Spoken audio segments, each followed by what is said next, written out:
Mass Maharaj అనే title ఇచ్చిన తర్వాత మాస్ అనే టైటిల్ పెట్టుకుంటూ మాస్ జాతర వస్తుంది. టైటిల్ ఐడియా ఎవరిది? బేసిక్ నేనే చెప్పాను. అవునా?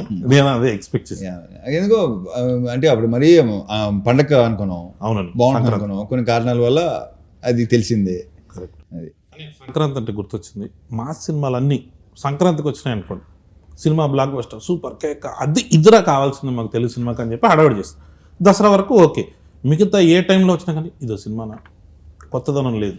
సో దాంట్లోకి వెళ్ళిపోయి ఈ ఆర్టిస్టిక్ మెంటాలిటీలోకి వెళ్తున్నారు. ఆర్టిస్టిక్ కాదు, క్రియేటివిటీ.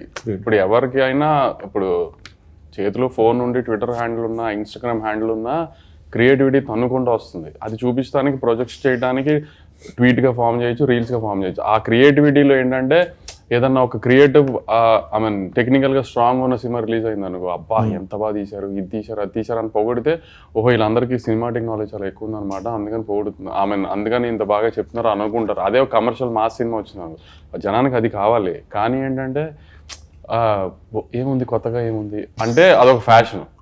అంటే ఓహో వీళ్ళకి సినిమా గురించి బాగా తెలుసు అనుకుంటా, అందుకని రెగ్యులర్ సినిమాని పొగడలేకపోతున్నారు వీళ్ళు అని అనుకుంటారేమో అని ఫీలింగ్ ఏంటో నాకు తెలియదు. కానీ మరి